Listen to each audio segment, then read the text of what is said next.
So in the previous clip, we talked a bit about measurements. Now, measurement is a very important element in quantum mechanics. We can't understand quantum mechanics without referring to measurement. And the big problem with measurement is actually this is the most obscure point in quantum mechanics. And in this clip, I'll try to illustrate what are the problems, what do we know about measurement, and prepare the ground for the next clip, which will deal with something that epitomizes the whole problem of measurement, and that's Schrödinger cat. Okay, so we're dealing with measurement.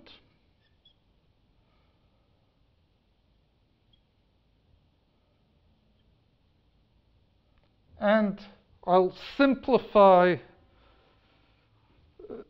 our measurement procedure to a one-dimensional system, which we can characterize a position by one variable x. And as we have seen in the previous discussions, at some time, we have the probability of measuring the position of the particle or electron or whatever you fancy. And let's say it has a particular shape, px of t1. How do we get it? We get it out of the wave function at this time.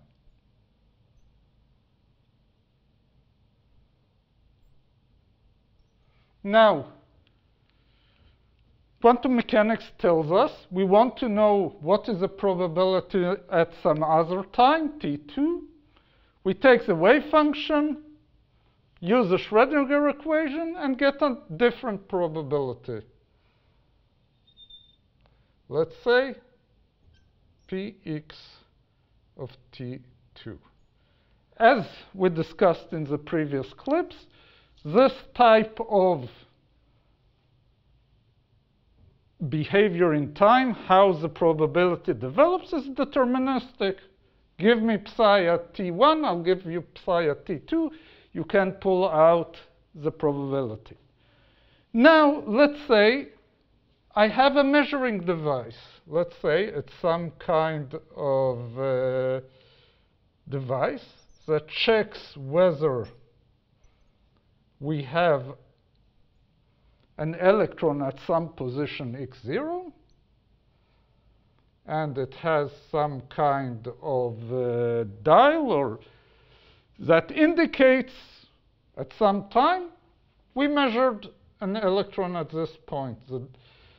We had the indicator moving. We know that we had there an electron. At this point, we understand that the wave function collapsed, and we have some new wave function, new probability distribution, which tells us at that time the electron was at position x0. So what are the ingredients of this measurement procedure? Well, we have here the measuring device.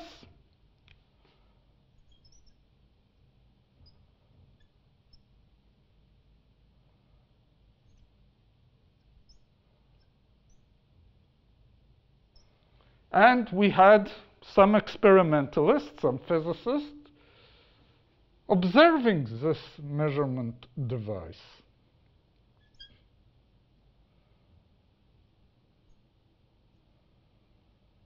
Now, in the early days of quantum mechanics, what happened here was interpreted as the following. We need a measuring device.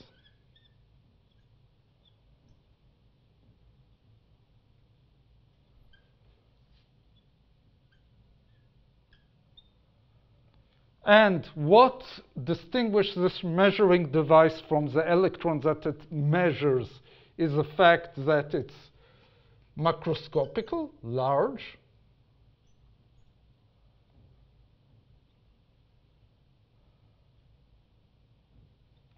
And we need an observer to record the measurement.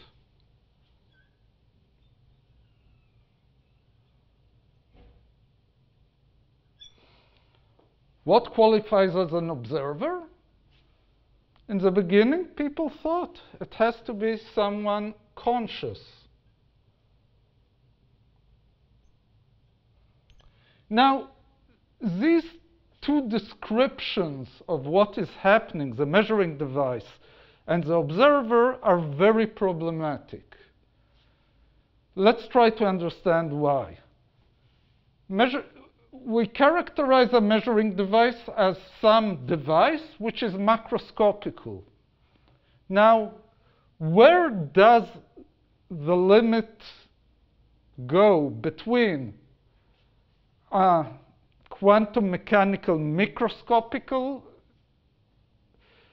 system, which follows Schrödinger equation, and this macroscopic device that actually measures, can collapse the wave function? Not very clear. Does it have to be a macroscopical device of a few grams, a few milligrams, a few molecules? Nothing is very clear here. We don't have any built-in description, built-in condition to tell us whether it's a measuring device or a quantum system. Now, as we discuss the observer, conscious, does it mean that it's only a person? Maybe it's some kind of animal? Is that enough?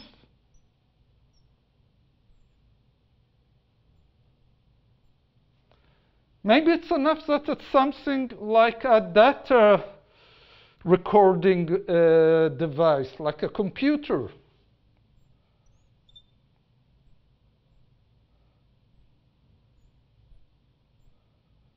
Which records and stores in its memory the result of the measurement.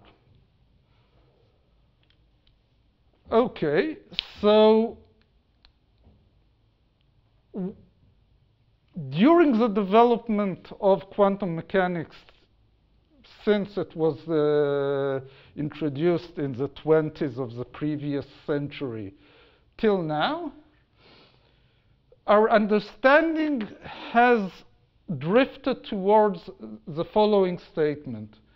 Measurement is any physical procedure that leaves a trace in the environment that could be accessed in a future time. Meaning that if we have a computer connected to this measuring device,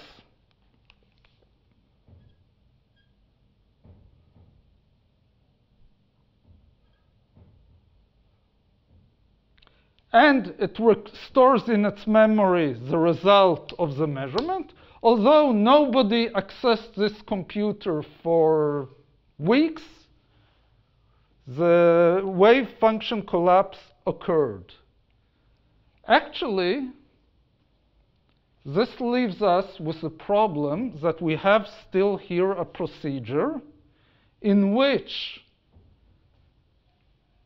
quantum mechanics, as we understand it, doesn't fully describe what is happening. It describes very well the development of the probability, but the point of collapse is not well described. It's something that we put in by hand into the mechanism of quantum mechanics.